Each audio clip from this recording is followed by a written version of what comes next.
Hi, everyone.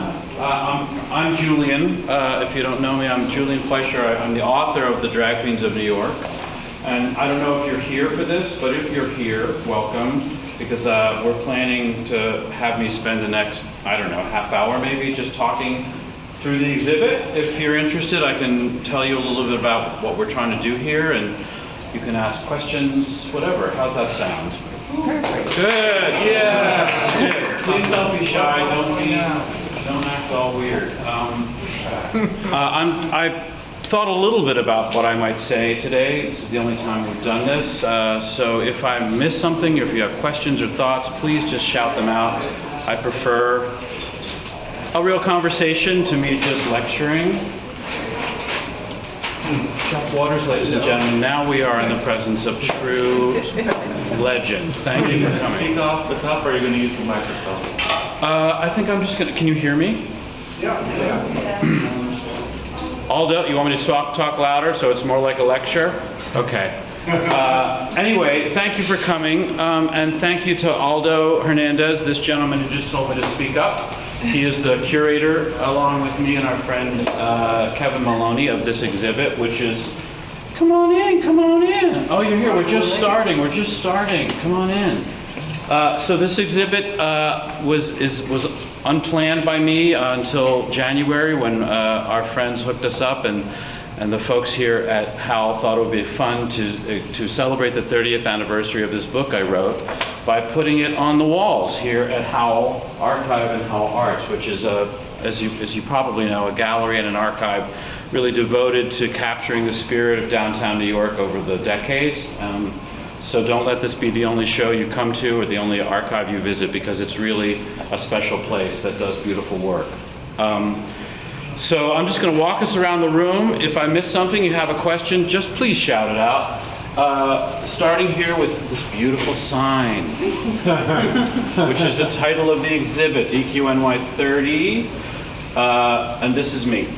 I think this might be my favorite thing in the whole exhibit, for reasons I can't really explain, but these are the original cassettes upon which I recorded all the interviews that comprise a lot of the book.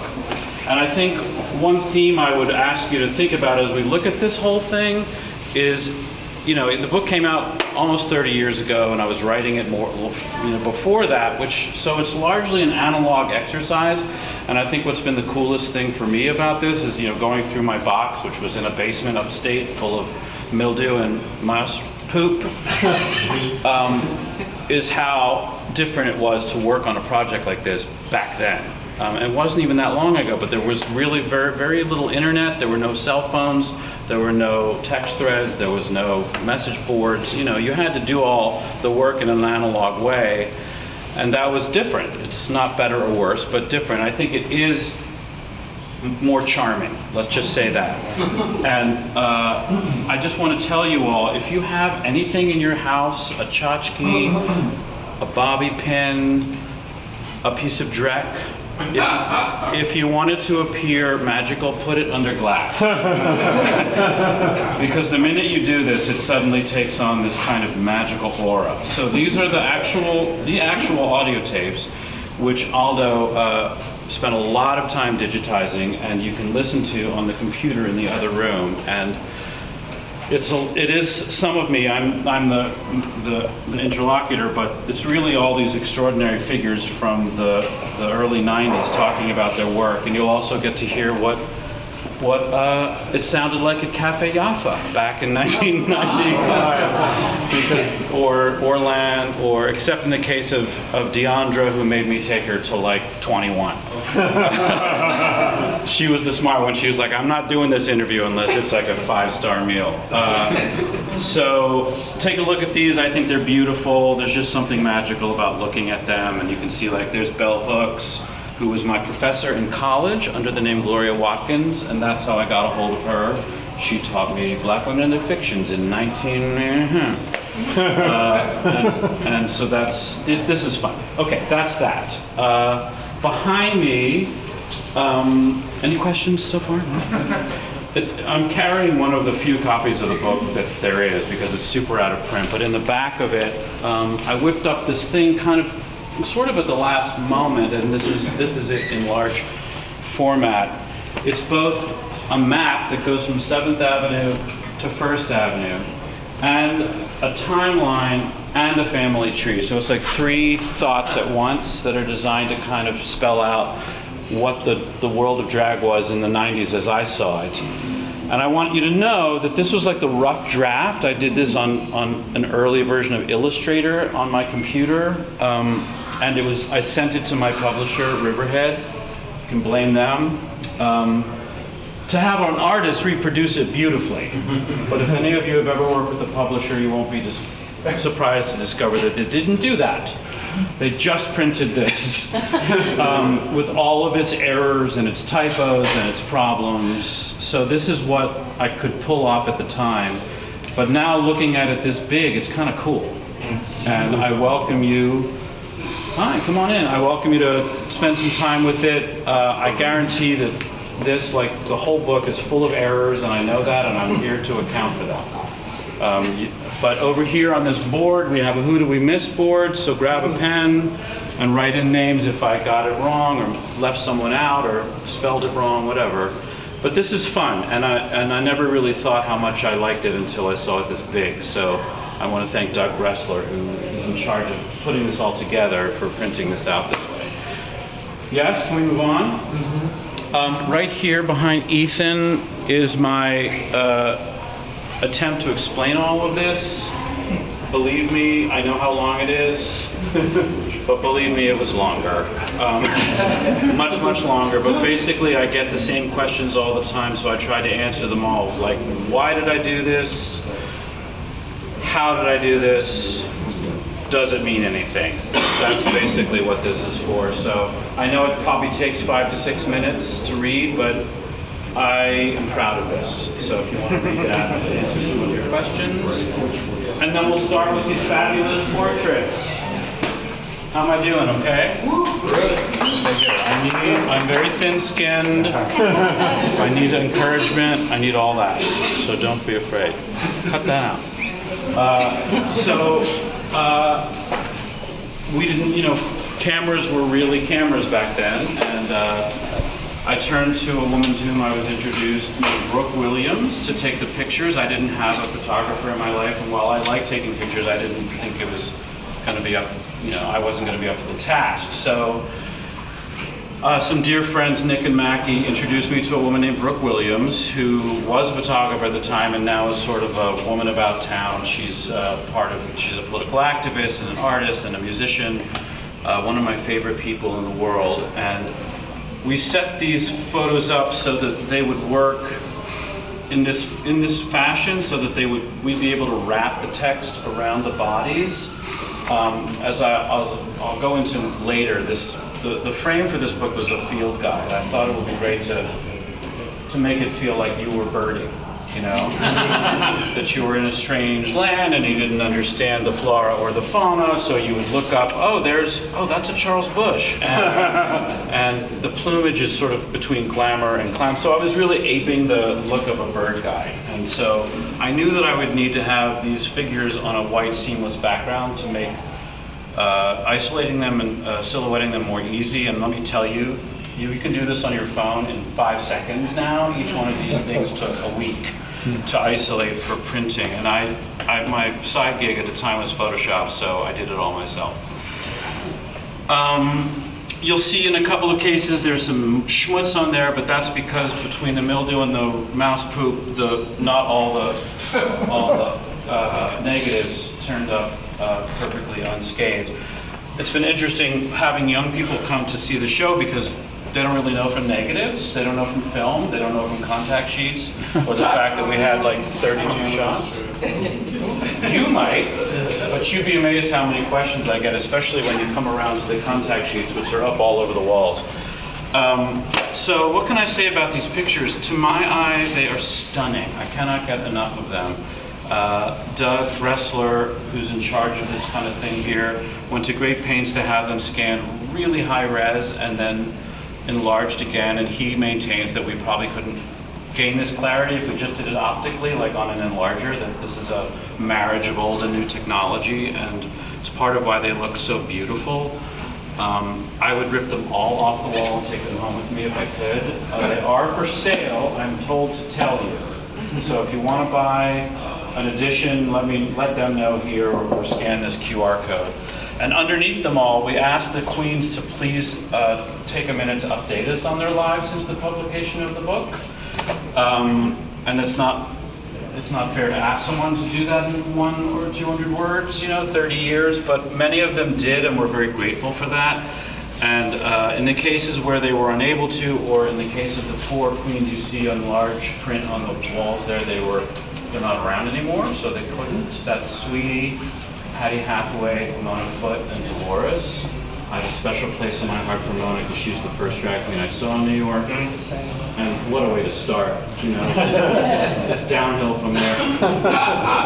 And also Hattie, who you see in the black dress there, she's sort of the patron saint of Howl arts. You'll see her picture on the wall back there, and there's some cutouts of her. Those are not part of the exhibit, but her archive is here, and Brian Butterick, his alter ego, is not only the creator of a lot of the best of downtown New York, but also the sort of self-made archivist of it over the years, and sadly not with us anymore. So in cases where they couldn't submit their own, I took an attempt to write a little thing in their names, and so did Aldo in the case of Hattie, and Daniel Nardicchio in the case of Sweetie.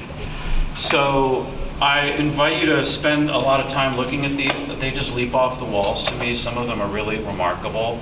And when you look at the contact sheets that go with them, it's interesting to see which of these queens was really a natural in front of the frame, in front of the camera, and just every frame is a winner. And then some of them were not so great. And but that's part of the beauty of each of their their personas. They were each. Hi. They're all individuals, and a bunch of them came to the opening, which was thrilling. Deandra was here, and I super did not recognize Deandra until he came up to me, a little heavier with a big beard and sunglasses, and it was wild. So there's more of these on the other side, and when we go over there, what's going to happen is the folks from the gallery are going to start setting up the chairs for the video stuff that's going to happen after this. So I think I've covered this room. Oh, this glass case I learned recently is called a vitrine. I call it glass case. And I'm sure we all have boxes of this stuff, right, from our time in New York, but this is in my box, my rat poop box. These, once again, there was no internet, so everybody learned everything from flyers and from the gay rags in the bars. Homo Extra, Next, et cetera. So I love these. This is, glorious art just on its own. Of course, as I said, you put it under a glass case and suddenly it seems like it's $1 million. But I welcome you to look at all these beautiful things, and a lot of the people in here are up on the walls. And that's that. There's a lot more in the other room. Julian? Yes? Did everything survive? Everything. All the stuff that you collected and stored, did everything survive when you pulled it out? Pretty much. You'll see in the other room, in the other vitrine, that a lot of my handwritten notes are chewed up by mice. And I know that Aldo couldn't get close to the box when I first brought it in because the mildew smell was so strong. And so if you have anything you guys want to save, do a better job than I did, put it in something really sealed up tight and dry. But yes, it survived in one way or another. And I'm sure there's more, probably in some other box that I couldn't find, all that stuff. But the negatives too. The negatives almost all came out intact by some miracle. I bought the negatives from Brooke after we were done, which was a good idea for me. I just wanted them, and she agreed. So they belong to me, and I will now take incredibly good care of them because they're stunning. I just can't stop staring at them. So let's see. Other questions while we move over here? In this room, there's video, and it's a combination of different tapes. This is Chiclet here on the wall, a real Spitfire, and that's her contact sheet there. In the box was a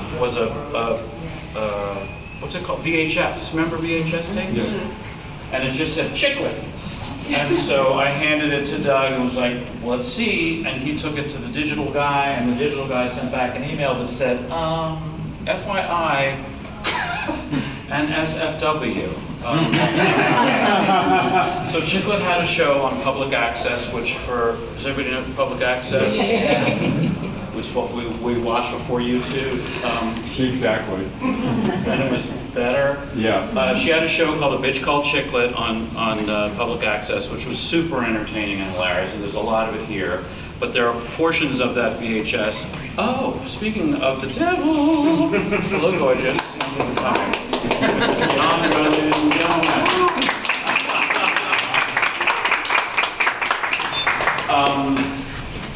So we cut out the parts that we couldn't show you. The digital guy was like, you should probably know what you're going to see. It's not here. And there's some footage from the pub party that was at Don Hill's Squeeze Box, which was hilarious and wonderful.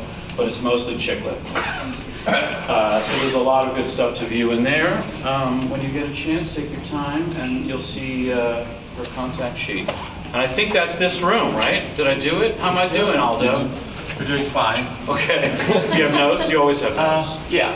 I think that some of the negatives that we liked had some serious weather damage. So we had to make some decisions, remember, you and me, and Julian felt like we should really try not, unless there was no other choice where we thought the best shot, we tried to stay away from the ones with damage. But every roll, back then you took a roll, was 36 images, so there's some wonderful stuff, and so we spent the summer making decisions about what should be scanned, and then from those multiple scans, we could only select one and print each. So it was quite a process.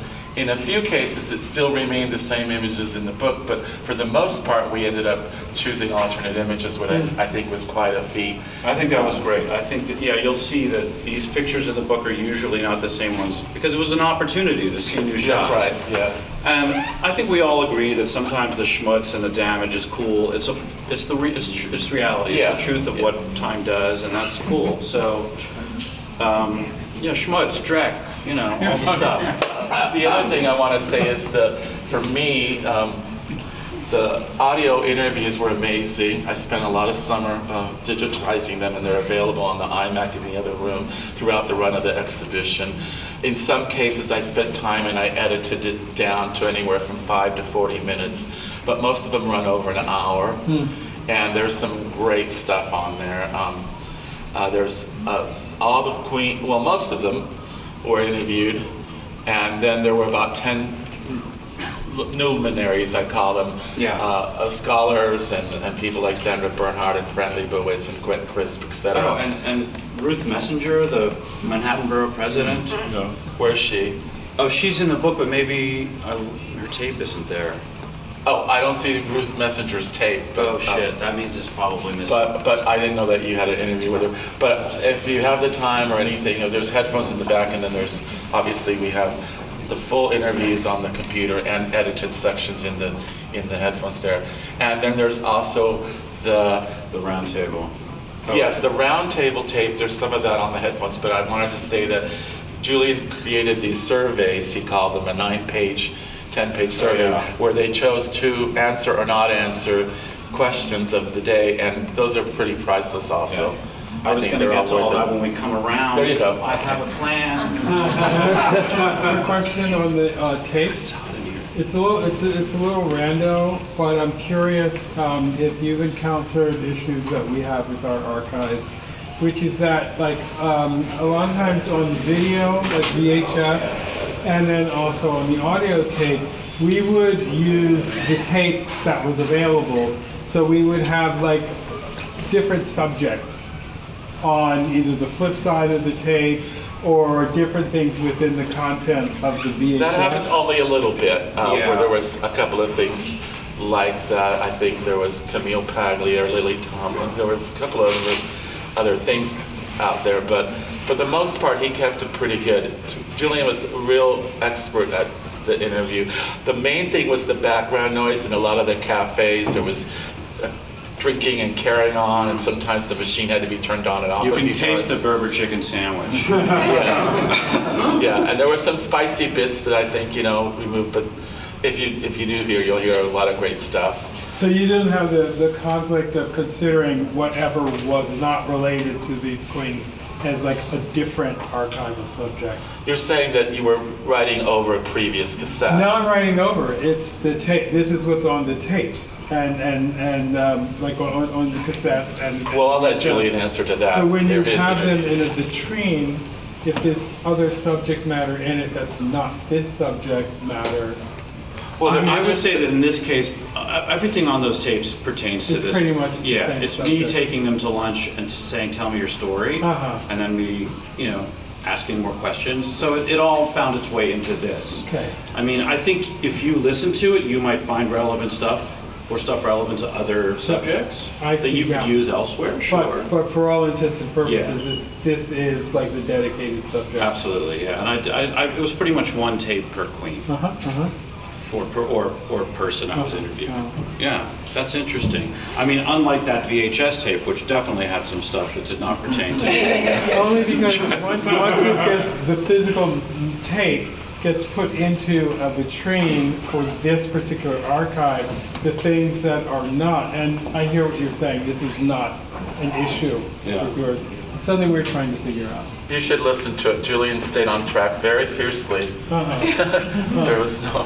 Wow, aren't you? No, it was being quite a sweet? feat to Thank keep you. everything on point. And yeah, sure, sometimes I'll talk about a movie or something else, but it all really connected to what was going on then. It's all of the topical of the day. You gotta butter him up, right, Deandra? It's quite a feat. I mean, sometimes you felt like it might be, not everybody's an expert on every single issue that came up. Right. That definitely picked up on that. But I have to say it was very commendable. Yes, Deandra, I loved your interview so much. I told them how you made me take you to 21 Club. Let's go. Let's keep going because we gotta keep moving. Out of the way. Yes.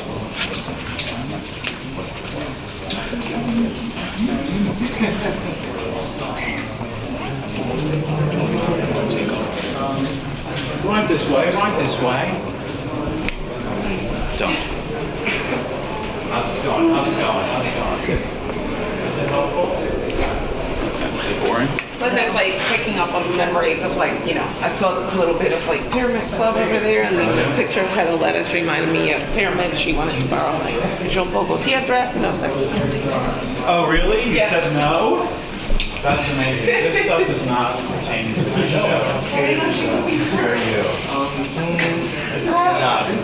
It is. It's very you. It looks like something we've had. Okay, I'm just going to keep talking. Just keep talking because I want to keep going. Hi, everybody.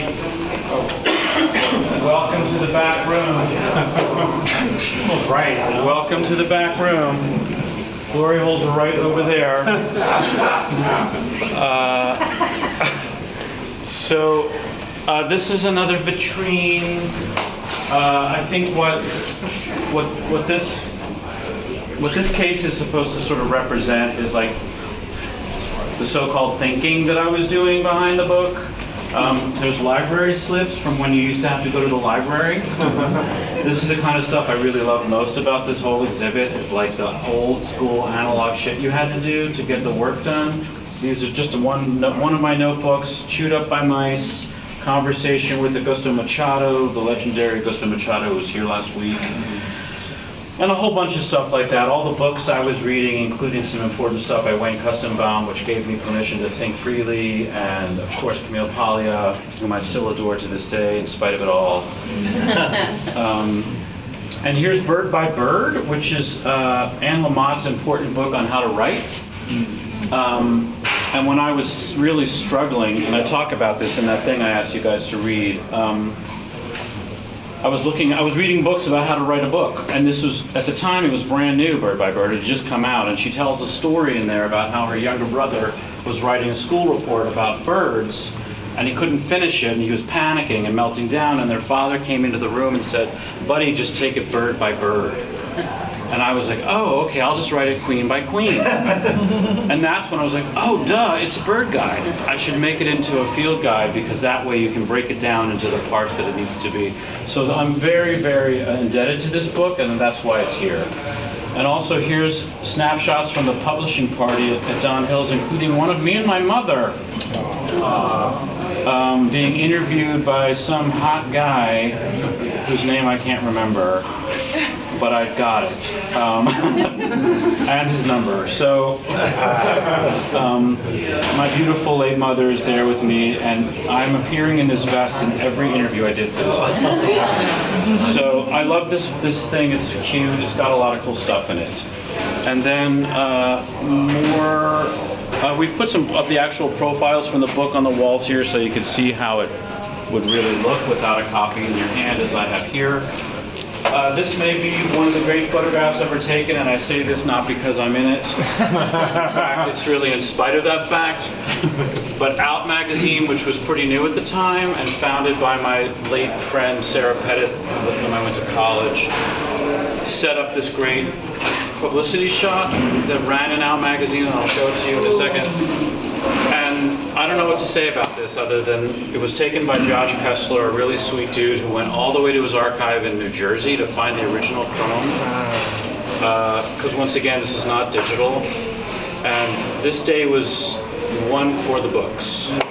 And this is Hattie Hathaway, Raven O, Taboo, Girlina, Candace Kane, Misunderstood, this guy, Linda Simpson, Sherry Vine, Sweetie, Floyd, Mistress Formica, and of course, smelling his own armpit, Joey Arias. I just got to figure out how to buy this off the gallery because it's going somewhere. And the actual article that it appears in is here in this vitrine, which is with a lovely piece about the book, which I was very glad to be able to quote because it was very complimentary. And there's some other stuff in here I want to point out. Look here on this wall, something I think you will really enjoy reading. I was smart enough to take the old fading fax papers from the lawyers at the publishing house. So when you publish a manuscript, you'll send it to the publisher for editing, but then as they get closer, the lawyer at the publishing house gives it a read to see if there's anything in it that will bring a lawsuit. And you can imagine what the lawyers at Riverhead were thinking because they wanted to confirm that the Anvil was a sex club. State the basis for the reference to Joey Arias filleting the microphone in the middle of the act. And on and on and on, as if Joey Arias didn't fillet the microphone. Has anybody ever seen Joey Arias? I mean, that's the act. And the microphone for. Well, exactly. And they go on and on. It's really hilarious to read what these lawyers were worried about. Like, substantiate or tone down the statement that the Cockettes were chemically altered and had sex on stage. Once again, it's like Big Ben is a clock. There's not much you can do. Now, my mother, rest her soul, was a lawyer, and so in my effort to respond, I sort of took on her voice and answered all of their concerns in this letter, which I personally find very surreal, dreamlike, and also entertaining. I welcome you to look at my efforts to try to counteract this bullshit. And there's more of it in the binders in the other room along with the surveys. So this is more like of the work. People often say you're going to reprint it, and when I look back on how much work it was, the answer is no. More contact sheets, and then I would point out that I once in a while would hop into the shot at the very end of the shoot, and so we uncovered these 30-year-old photos that I'm in. I like to say nobody told me I was cute when I had the chance. You're still cute. You're still cute. Thank you, everybody. But up here on the upper left is Brooke, the photographer, and me, and you can see that she is also very tall and beautiful. And I welcome you to spend time looking at this, and then we'll keep moving.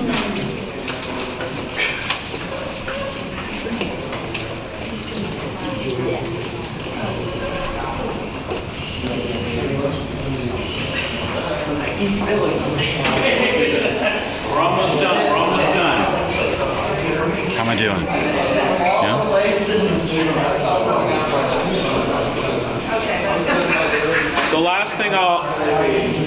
thing I'll point out before we shut this thing down. Aldo. Move on to the next. The last thing I'll point out is that in this office where you're welcome to come, there's the computer that has the ebook on it so you can look through the whole damn book. And all of a lot of the audio from these interviews that Aldo edited for us is on there too, and you can listen there. And it really is unbelievable, and I don't say that because I'm there. It's just, to hear these voices telling their stories. But also in the mouse box was, and I'd forgotten I'd done this, I sent 10-page surveys to every queen in the book to start our conversation. I don't know who the fuck I thought I was. But when I also was talking earlier about the analog quality of this stuff and why it's so charming, is that it was all, this was done in the mail. Like I had a P.O. box, right? And you returned it to the P.O. boxes, and here are their actual handwritten responses in the original ink. And not only are they fabulous to read, but there's something very beautiful about these actual documents, just visually. And they're in here along with another binder full of crazy correspondence with lawyers and Lou Reed's fucking manager about getting 4 lines of Walk on the Wild Side, which cost me $500, et cetera, et cetera. So I really recommend, if you haven't already, take a look at these surveys. The responses are amazing. The questions are outrageous. And the handwriting just has to be seen to be believed. These are truly gold as far as I'm concerned. Beautiful to read, so come on in and have a look. And I don't know if there's anything else for me to say other than thank you for coming. I hope this was informative. I don't know what I'm doing as usual, but hopefully it was helpful. Are there any thoughts or questions before we shut it down? That was great. Really? Yeah. Yes. Oh, thank you. I just talked fast. Thank you very much.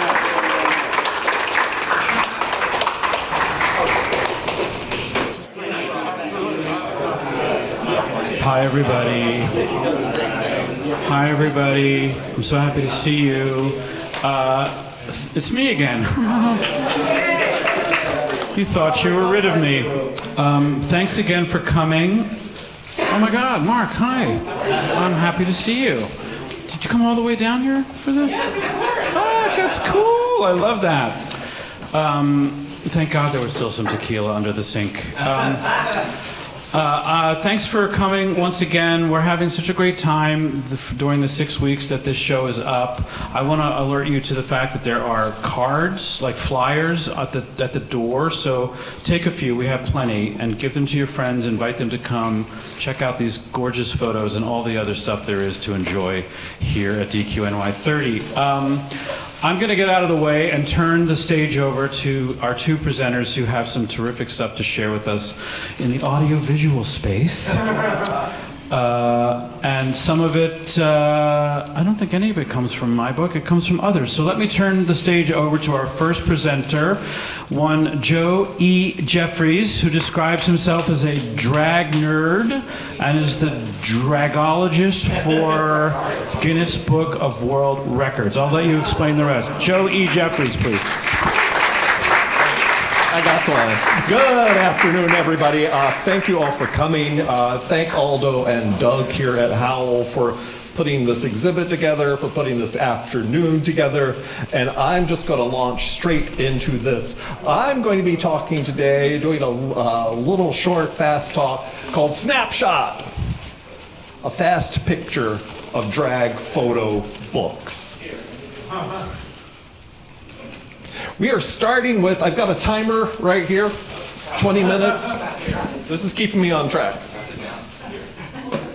So we are using Julian's book as a fulcrum, looking at drag photo books, not drag history books necessarily, but books that use lots and lots of photos, primarily by one photographer.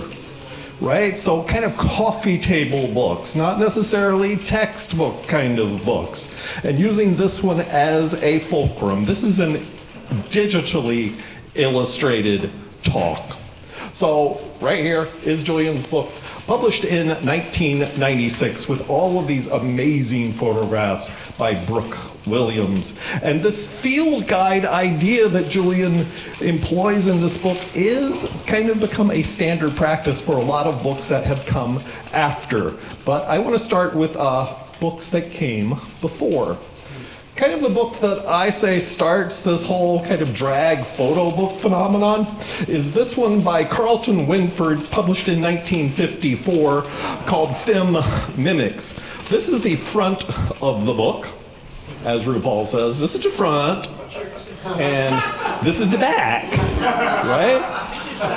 And what you get inside then, Carlton had absolutely no interest in drag, no familiarity with drag. Carlton was just looking to publish a book that he thought would make money. So he had a accident, literally, a car accident in Los Angeles with a person who happened to turn out to be a drag queen, and that got Carlton kind of interested in the subject.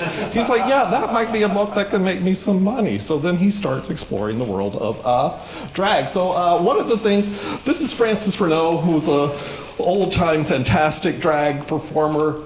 This is another of the layouts, and this is how the layouts in this book tend to be. Kind of cluttered, scrapbooky, with photographs, press clippings, things of this nature. What I like about in this one is you see, let's see if this thing works. I haven't tried this yet.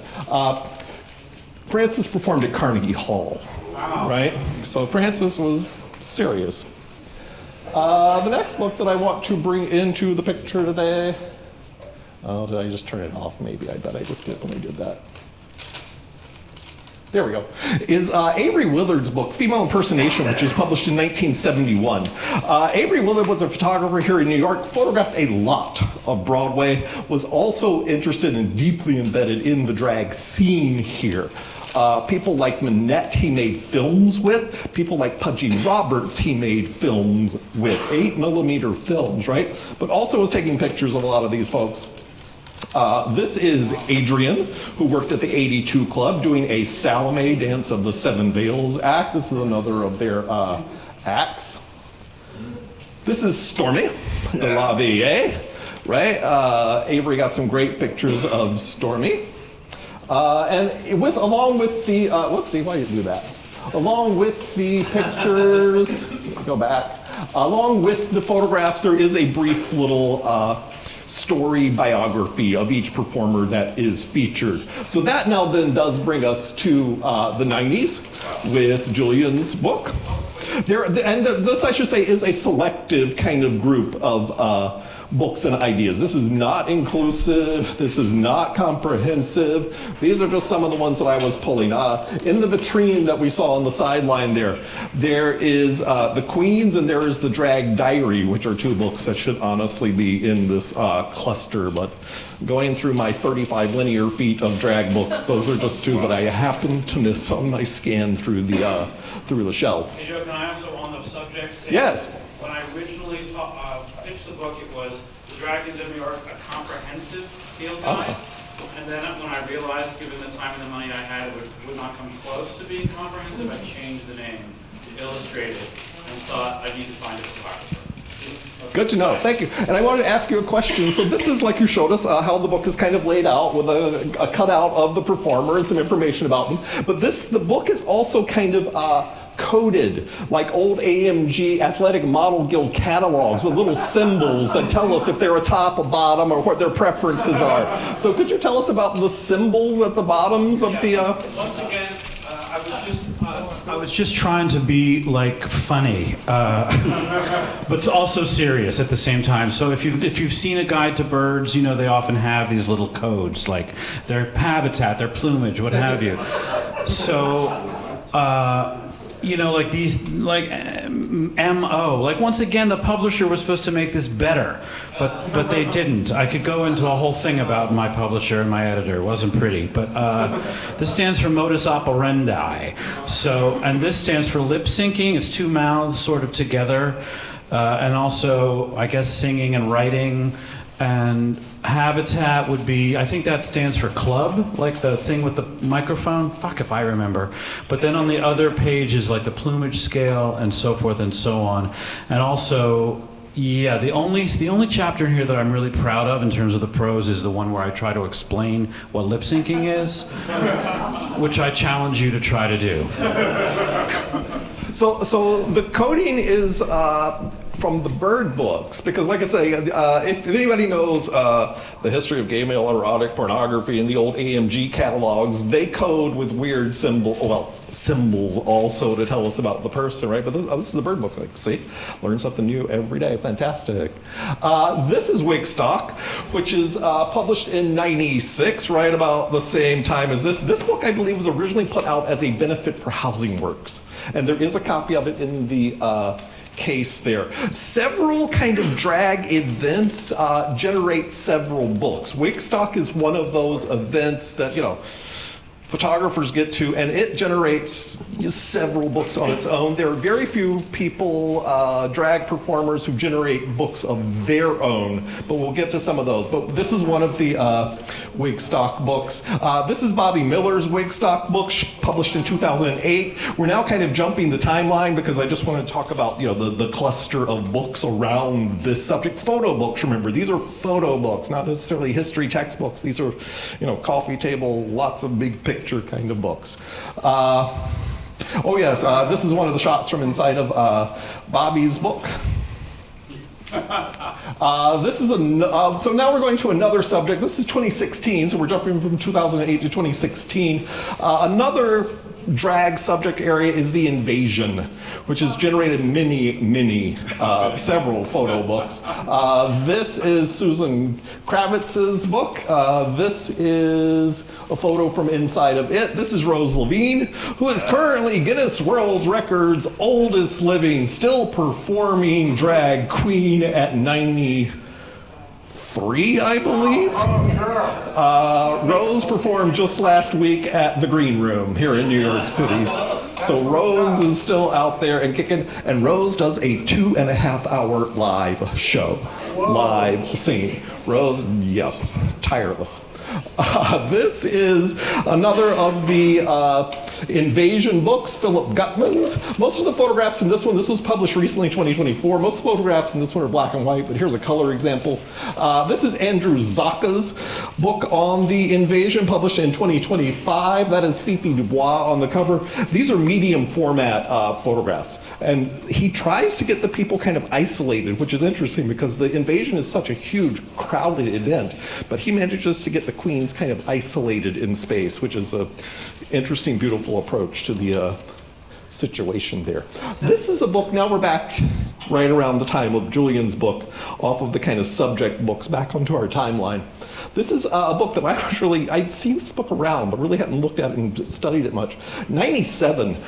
This is put together by Susan Brown. I had to take notes on this one. The preface is by John Epperson. It includes Misunderstood, Lady Bunny, and Polly Grip. There are 85 separate drag queen profiles in this book, with interviews by Stephen Reinberg. So this is another one to be on the lookout for. There's one of the photographs from inside. This is Glory Hole and Demonica Harm. This one I was totally unaware of. I don't know how I have missed this one. This was from the same period, once again, as Julian's book. This is called Girlfriend by Holly Burbach. This is published in '99. Holly Burbach was the style editor at the New York Times. These are photographs by Michael James O'Brien, including Lavinia Co-op, Sister Dimension, Coco Lachine, Matthew Anzaldi, and Miss Guy. Yes, Miss Guy, you're here yet? Yes, Miss Guy is also included in this book. This book is divided by chapters. They all start with the letter A, so such things as activism, allure, asymmetry, anxiety, and this book is also international. Most of the photographs are kind of New York based, but the people that Holly talks to are international in this book, so this is way ahead of its time. Recently a book was published called Planet Drag, which deals with drag performers all around the world, but this is well in advance of that. And Hattie is featured in this book. Beautiful picture of Hattie. This was also taken outside of some type of Housing Works benefit, according to the information in the book. This is a drag king book. How can we be standing here talking about drag and not have the entire world of drag available to us? But not many books have yet been published on drag kings. This is changing rapidly. This is rapidly changing, but this is a groundbreaking book published in 1999 by Della Grace Volcano as the photographer and Jack Halberstam as the writer of this material. Again, kind of the field guide approach. Here's the drag king, here's their story, here's a big full-page color photograph of that particular individual. And these are Diane Tour. This is one of the few books that deals with an individual drag performer. This is Lee Bowery by Fergus Greer. There's also another one out there on JoJo Baby from Chicago. And these tend to happen when a photographer has heavy exclusive access to that individual. In the case of the JoJo Baby book, the photographer lived in the same building with JoJo Baby, so every night before JoJo went out, hey, pop downstairs, take a picture, right? Lee and Fergus Greer just constantly work together. And this is a fantastic book of, again, showing contact sheets, individual prints, black and white, color, all sorts of stuff. But like I said, books that are devoted to one drag performer, and especially by one photographer, are few and far between and rare. This is a book that was published in 2017 by Gregory Kramer called Drags. This one was again done for charity. Originally put together for to benefit charities. And this is again a studio book. You'll notice that most of these books are not necessarily live kind of performance situations, unless it happens to be like an event-based thing like Wigstock or The Invasion, where, you know, that's how you get it. But then you can counter that. Like I said, the Andrew Zaka book, he's kind of countering that just by the way that he's trying to shoot the event, right? By getting the performers isolated away from the crowds. But most of these, and in this book we get, this is Murray Hill. Yeah. Right, beautiful shot of Murray. This one, this slide always has a problem. There we go. That's Crimson Kitty. Right, so again, all sorts of drag represented in this book. These books are also kind of showing you, if you're looking at the subtext of them, the changing and evolving nature of drag, right? I mean, these photographers are documenting what drag is becoming at that moment in time. This is an English book, English meaning British. Greg Bailey, well, you know what I mean, you know. Yeah, you know what I mean. Greg Bailey published a zine called All Right Darling, and this is then kind of a compilation. Most of these are nightlife shots. Greg Bailey was out there in the field, right? A field guide. Well, Greg was in the field getting these shots, which, you know, poses its problems. Nightclubs, you know. I shoot video, and in a minute we're going to watch a little bit of the video that I've been shooting for the last 17 years. There are clubs that, yeah, I love you, I really want to see your performance, but I know that club has one 5-watt red light bulb above your head. I'm just not going to shoot you there because I'm going to get nothing. I'm going to wait till you're performing at a place that's like got some decent light that I know I'm going to capture or something, right? But so Greg is fighting against that constantly, but gets amazing stuff. And you know, photography is different from video in that you guys can flash. I just will not turn on a big spotlight in a club. I just won't. But a flash is okay sometimes. Here's a picture from inside of Greg's book. These are two books that are kind of walking that line between drag photo books and drag history books with formal chapters on certain events and things. Simon Doonan's book from 2019 and Frank DeCaro's book from 2022. But once again, these are large format kind of coffee table books with full splashy color photos by many photographers. This is pulling on a lot of information, these two books, but well worth looking at. We would not be complete without bringing in Linda Simpson's book on the drag explosion, right? And Linda's book, published in 2022, is, you know, kind of getting us back to the era of Julian's book, right? The 90s and the drag explosion. That is what Linda is bringing back to the world. And Linda's walking around, with a little disposable Kodak paper camera and getting amazing photographs like this one of Lady Bunny and this one of some person named RuPaul, right? This is a fascinating book, also published in 2022 by Harry James Hansen and Devin Enthius, called Legends of Drag. This book is, again, big coffee table format, interviewing and talking with the people individually. This book started during COVID. These are all drag queens of a certain age.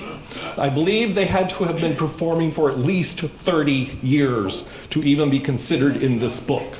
This book goes across the country. It is in California, it is in Florida, it is in North Carolina, it is here in New York, it is in Texas, right? They did a cross-cultural trip. The idea was they wanted to give the queens their roses before they were no longer here.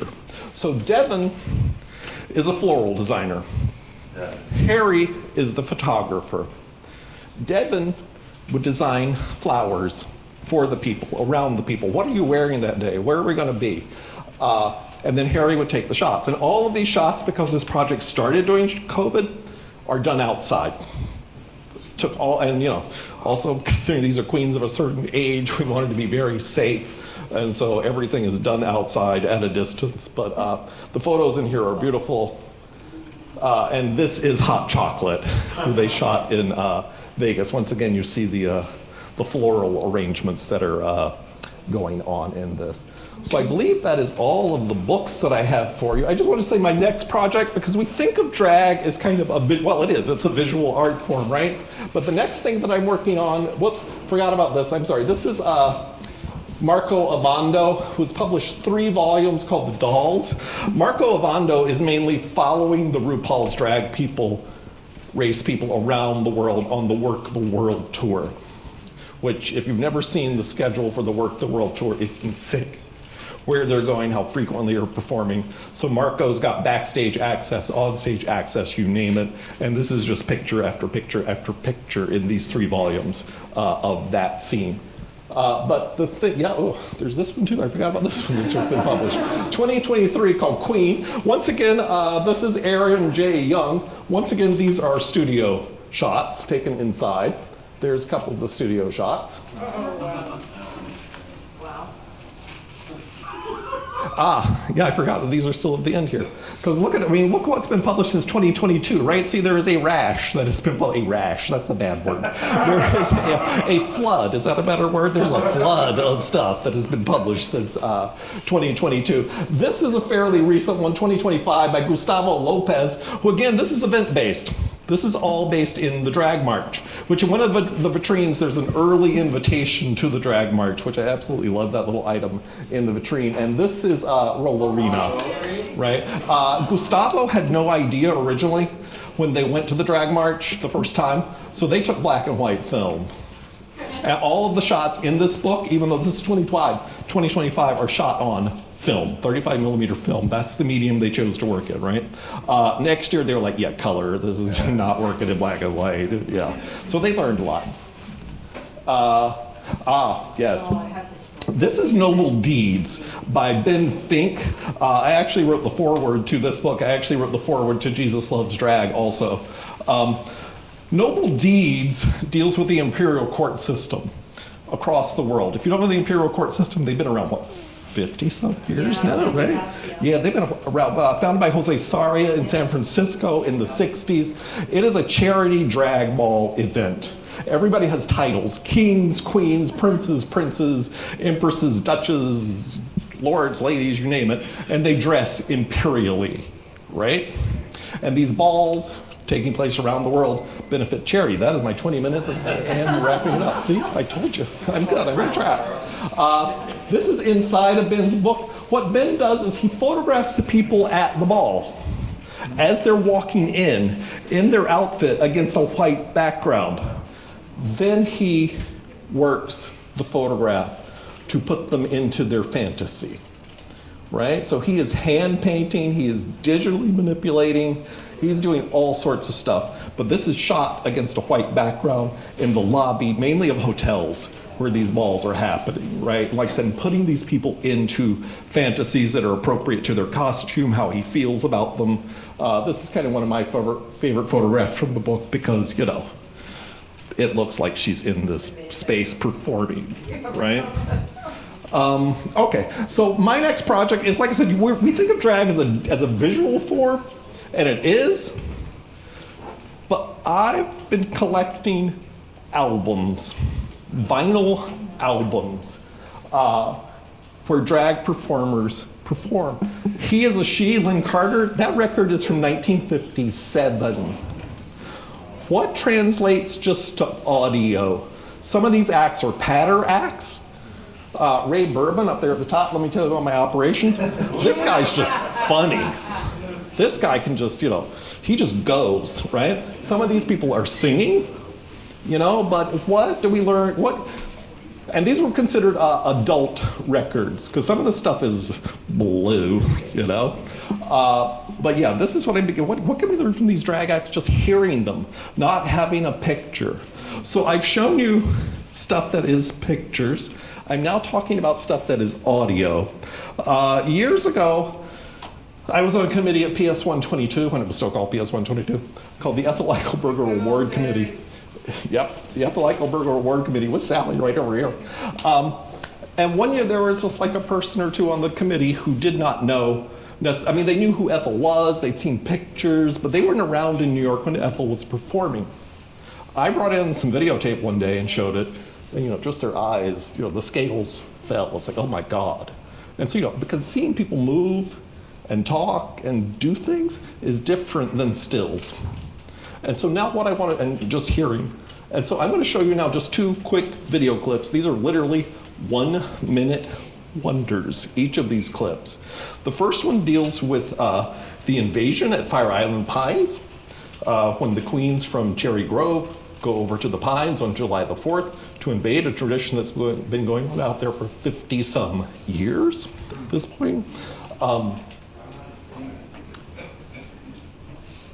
And then we'll show you one, and I'm showing you the invasion one because you know, some of the books were dealing with the invasion. And then I'll show you one on Bushwig. This is stuff that I shot. I think this is the invasion in 2017.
I never say anything political, but fuck Trump!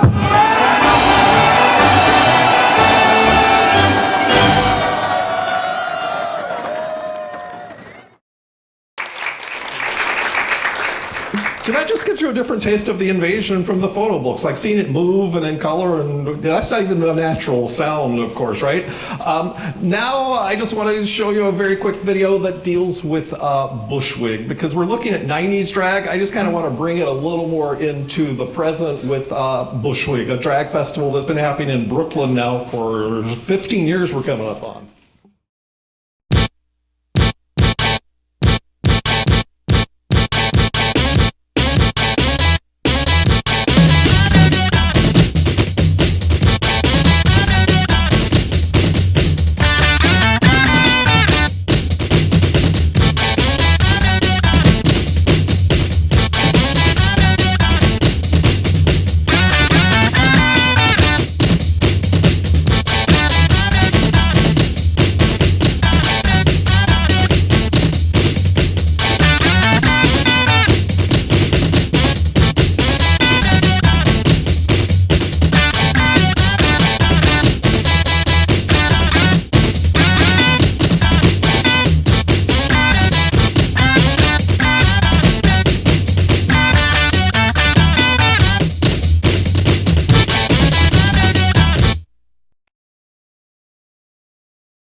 Thank you.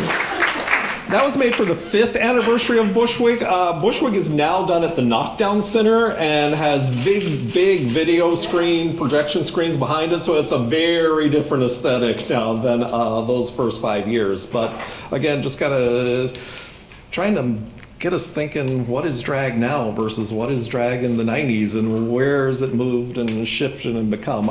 Thank you all very much. Thank you for Howl for giving me the time and the space to do this today. And now we're going to turn it back over to Julia.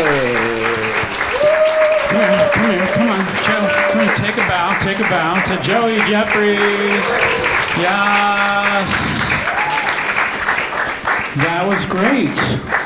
And now I feel inadequate and insecure. Thank you very much. And thank you for featuring my book as the fulcrum.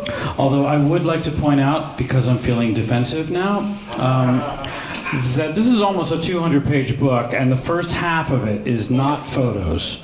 I mean, there's beautiful photography in the back, and it's black and white. I know that. But the first half of it is all like, history and critical analysis and explanations and interviews and, so give me some credit. All right, thank you. I'm super insecure, everybody. No, thank you. Oh, no, thank you. Look at that lid, man. You look great. Thank you for being here. And thanks again. There's so many people. This is wonderful. And I know there's some people from the book. Some of the performers are here tonight. Misunderstood is here.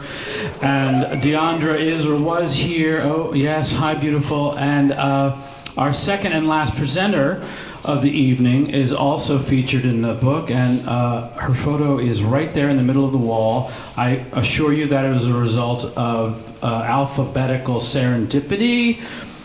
We always go alphabetically when it comes to these people. Trust me, there's no other way to go. But you can see right in the middle of the wall this staggeringly beautiful photograph of Miss Guy, who has always been, what can you say about this person? As lovely as they are gorgeous. Please welcome to the stage Miss Guy.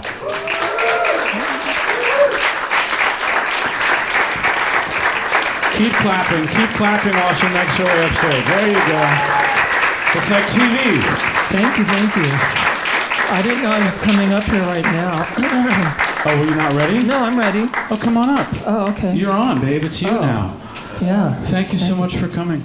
It's so nice to have you. Hi. Love you too. Can you It's great stand to be an here icon, tonight. a legend joins us. Sorry I'm not looking anything close to what I look like in that photo, but Au contraire, honey. Yeah. I know. Listen, there's some pictures of me on the back, and I'm like, who's that guy?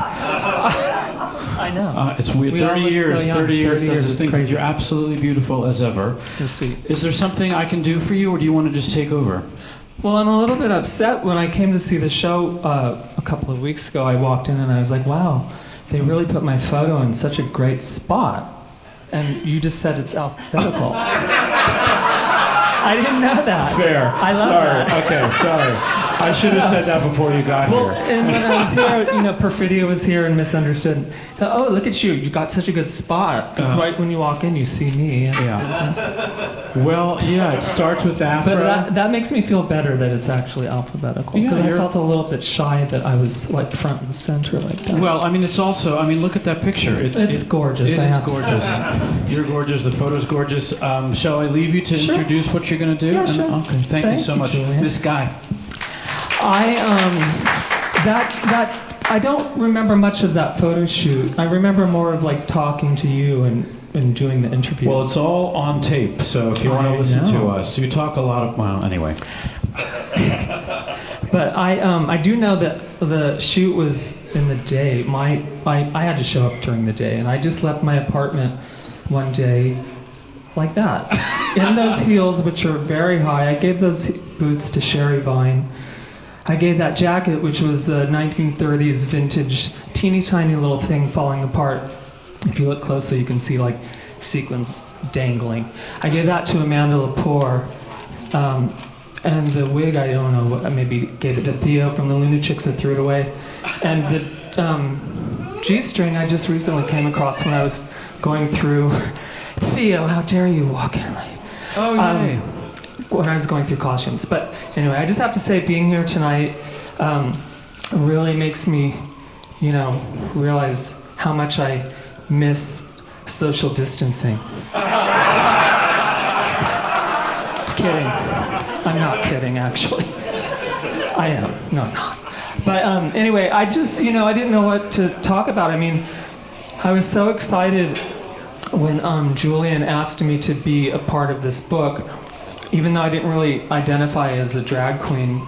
I did do drag, and I performed at Boy Bar and around town and other places, Pyramid, wherever, whoever would have me. But I always sort of liked the idea of being androgynous more, and but I mean, I think that was probably the first book I was ever in, maybe the second, I don't know, but so I was very excited, and I'm excited to be included in the 30th anniversary, and I thought I would tell a little story about my name. It might give you an idea of,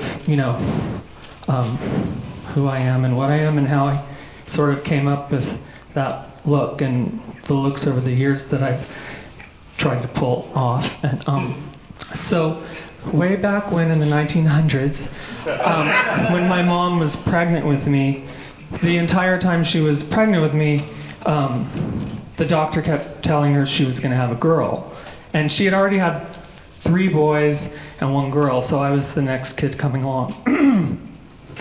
And so when I came out, there I was, a little teeny boy with a little teeny peepee, and she didn't have a name picked for a boy. So the nurse kept coming in saying, "What are you going to name him? We have to put something. What are you going to name him?" She kept saying, "I don't know what I'm going to name that poor little guy." And that's what she named me. No middle name. I'm the only one without a middle name. And growing up, it was hard with that name because I was a little skinny femboy in school and got picked on and called gay and girl and whatever. But so after I was born, when I was about 2, I recently saw an old family friend, and she said, "Oh, when I was over there once and you were like 2 and you came into the living room in a diaper and in your mom's high heels carrying her purse." And I told my oldest brother, Tom, about that, and he goes, "Oh yeah, you used to always do that." And a couple of years after that, when I was probably like 4, I was in the bathroom standing naked in front of the mirror, and my brother Tom came in and caught me holding a pair of scissors up to my little penis.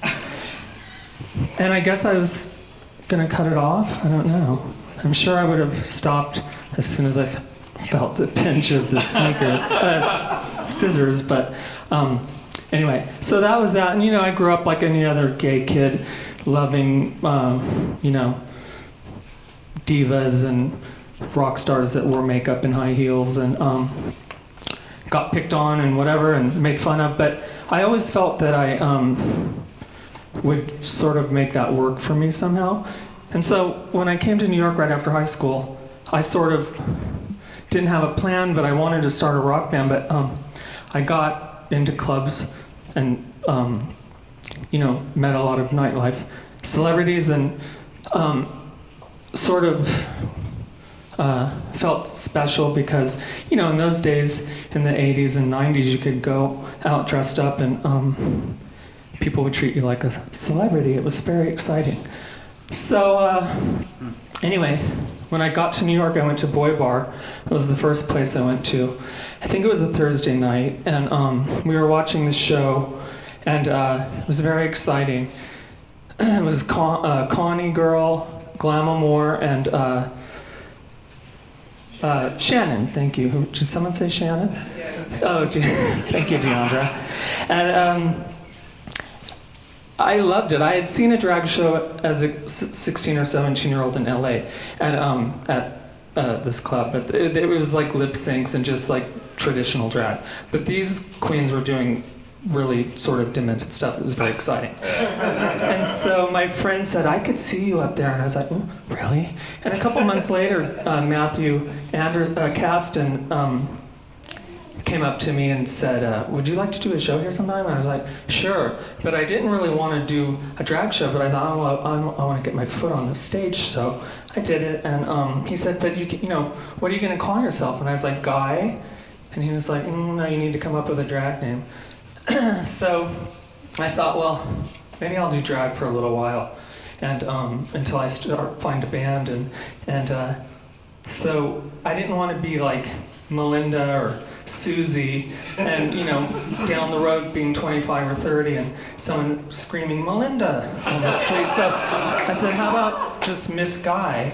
And he's like, okay. And I was thinking, I'll be Miss Guy for like a year at the most. Whatever. Know about that, but here I am. So yeah, that was that. And then it was an exciting time. I used to perform at Boy Bar, and we'd meet at Boy Bar and, walk over to Pyramid and see those queens. And I really liked all the queens from Boy Bar, the 3 that I mentioned, plus Deandra and Cody. We were like in Perfidia. We were sort of the first wave of queens. Unless I'm wrong, someone can correct me, heckle me. Okay, I got the thumbs up from Deandra. And then Pyramid, I love the queens there too. Lady Bunny and Taboo and RuPaul and Happy Face. And I really was drawn to Taboo because I was there early on, well for me, like early 86, maybe summer of 86. And Taboo was looking sort of like Alice Cooper meets 60s Cher, and lip-syncing Dream On by Aerosmith. I said, ooh, that's what I want to do. So I liked the glamour element of Boy Bar Queens, and I liked the sort of weirdness of the Pyramid Queens. But I guess that's about it. And are we going to show some videos? Yeah, what do you want to do first? I don't know. Well, so I brought, there's a couple of videos. Let's see, they're terrible quality, but they're fun. And if they're too long, just tell me to stop. One is like a 30-second clip of me at Wigstock in '95, and I'm wearing that full look, so that's kind of good to see for a second. Sure, why not?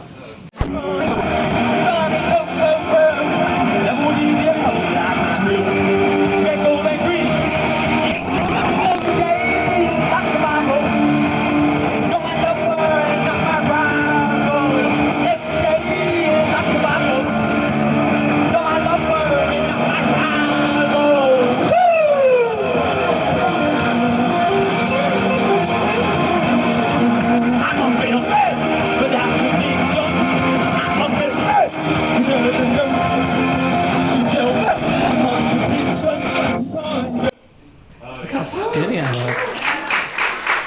So that's that, and then I thought we could show the party talk with Mark Allen, who might be here. I don't know. He said he was going to come. Oh, hi. Hi, Mark. God, I haven't seen you in like 30 years. Well, thank you for letting me show this. I was so happy to find this. I totally forgot about this. And my kitty, Mr. Milks, is in here, and it's the only, like footage of my cat moving, because it was the 90s and we didn't have cell phones. I mean, iPhones, what they did. So cool.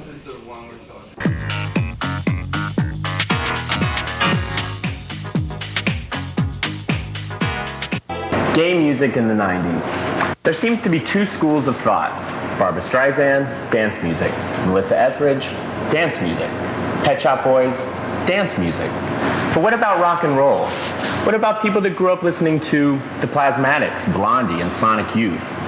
Well, there's a big queer rock and roll movement that's been going on in the last couple of years. And I decided to search New York and try and find the raunchiest queer rock and roll band that I could find. And I found them. Meet Miss Guy and the Toilet Boys.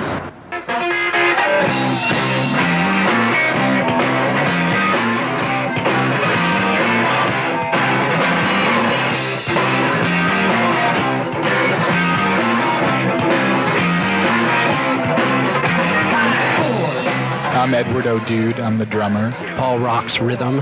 I am Guy, singer extraordinaire, and we are 3/5 of Miss Guy and the Toilet Boys. How many songs do you have? One.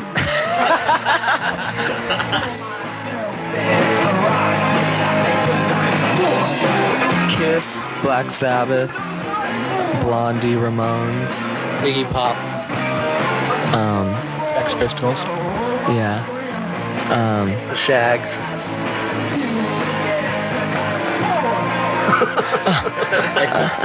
Agnostic Front. Cut that out. What do you think of the last couple years, the out punk, gay punk movement that's going on? Like, what are your feelings on that? Do you think it's like a really legitimate musical movement, or do you think it's just like a lot of gay people that have discovered punk and use it as sort of a gimmick? A lot of gay people finally feel comfortable enough to do it, you know, and I think it's great that we're all being recognized for it, but I don't think that they're using it as an, you know, like punk as an easy way out or anything like that. I think it's just a good place to start. And I think that a lot of gay people have been into punk. I mean, I'm not gay, but I know a lot of gay people, and I think that it's really important for people to be out in any types of music, whether it's gay music or, punk or country rock or heavy metal, just so when kids listen to it and there's someone out in a band, they don't feel totally alienated like I did when I was a kid and I was growing up and listening to punk rock records, and I had nobody to identify with because there were lots of gay people out there and they were into the music, but they weren't out. And I just think it's really important that that kids have someone to relate to and know that it's okay, and they don't have to join up with the big disco scene. And this is my makeup area. This is where all the magic takes place. You wear makeup? Sometimes a little, but this is my whole record collection, and photograph of Debbie Harry. Now, I understand you live in close proximity to Debbie Harry. Yeah, she's my maid. She lives in the maid's quarters. Now, she lives across the courtyard. The punk rock version of Karma Chameleon. Yeah. So if you're watching this, George, buy it. Actually, why don't you back it? Send us some money.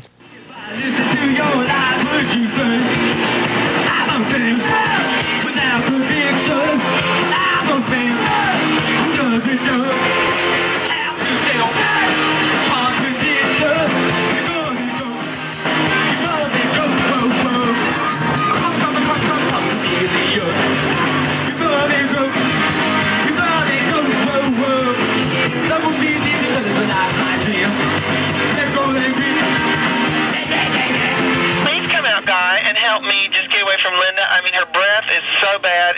Stop calling here! Leave us alone! I don't care about Wigstock anymore. Small independent labels are going to be the future of the music industry, but because, as you can see from what's out there, we're not getting too much good stuff out of big labels, but...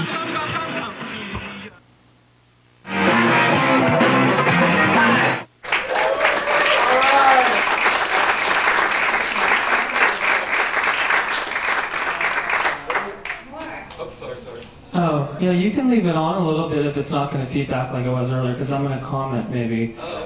So play it again, just kidding. I still live in that apartment. It's coming up on 32 years. I know.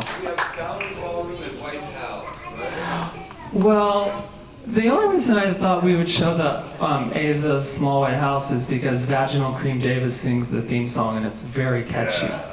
But, and I had the yellow hair, but that was before I found the Wigstock clip, so we don't have to watch it. It was in the basement of Don Hill's for a Squeezebox night, so a band was playing. You hear the band stopping and starting, and it's kind of terrible quality, but you can play a few minutes. And then I want to end it with a clip of my band, the Toilet Boys, at Bowery Ballroom from like '98, when I kind of got my shit together, thanks to my guitar player Sean, who, whipped us into shape because we were fun and silly, and but Sean actually pulled it all together and made it the band of my dreams. So yeah, show a little bit of the Aza's White House. I don't know, should we? Okay.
Small White House. My name is Stephen A. Michaels, and I'm very pleased tonight to have as my very special guest, Miss Hi.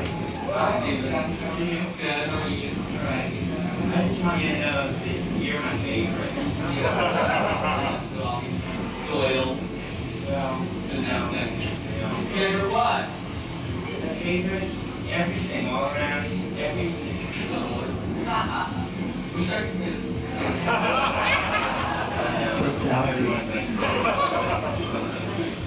Somebody's gotta be second. We try harder. That's why you gotta stop, doing shows at JoJo. Everybody worshiping. Really? It's gonna be the other way around. But don't tell JoJo. So you are a lot of different things, and so why don't we talk about some of the things that you do here? Here as police officers, like the DJ, and that's good, really. Or Mr. Assistant, and no, that's it, really. I love it. It's fun. Tell about the film you did with the German Shepherd. Your favorite. It's just have an audience go, but totally kidding, big head, little body. But you were my inspiration to this show. You made that? I did. The other relations about that. Really? She knows how she's got these fans in Japan. That send her, well, it's basically these two girls that send her all this, like, kind of face stuff, like, all the short work, which I'm totally jealous of because I'm trying to bitch on it out there, but she gets all this stuff from Japan for free, but she shared. Yeah, she just gave me an orange eyeshadow yesterday. I'm not wearing this one. She shares her shit, makeup, hair, clothes, anyway, she would love that. Yeah. Is that true? Yeah, I love her. I really do. It's not a sick thing. It used to be Smurfs, now it's like... You didn't make the actual Hello Kitty. You didn't... No. Okay. It's just... Yeah, it's still great. Hello Kitty. Yeah, that's great. But, one of the things about your DJing here is the kind of music that you play. And it's really different. I mean, you go to these other clubs and it's very the same. Yeah, I mean, it's easy to fall into a rut, I've been... Sammy Joe, you'll like this if you're still here. But it's like you can't help that, it's like you have favorites and then you know that there's favorites of the people there dancing, so, but you try to mix it up and whatever, I try to mix it up and, but I can't remember everything before, so sometimes, I'll play the same tune or whatever. But anyway, at least it's not the same monotonous sound all night long. Right. That's fine, but I just wanted someplace, we all wanted someplace, where we just go here. Oh, that's like really reminded us of good times. I learned a lot from Howl and, this is really DJ. He's my favorite, actually. I have a lot of favorite. Well, no, I don't have a lot of favorite DJs. I guess this is probably awesome. But, he plays more, I thought it was, silly things. I like to play more pop, I guess. From like culture pop or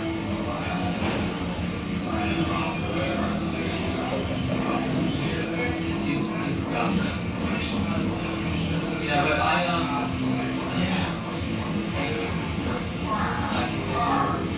But it's one of the things that shows me here every week. Chop this video. Seems long. This is a love song dedicated to all of you. Thank you.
think is theatrics.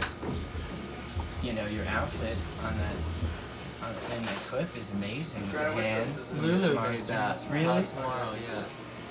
Drag queen around town, fashion designer. Yeah, that's an outfit that me and Jojo both made outfits like that. Should we start that over and watch it again? Just kidding. Yeah, so let's do the Toilet Boys and then, you know, I'll let you guys go. Oh wait, I have one more thing I want to say. It's just like about 45 minutes long. Just kidding. This is with Sean, who.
That's it, thanks.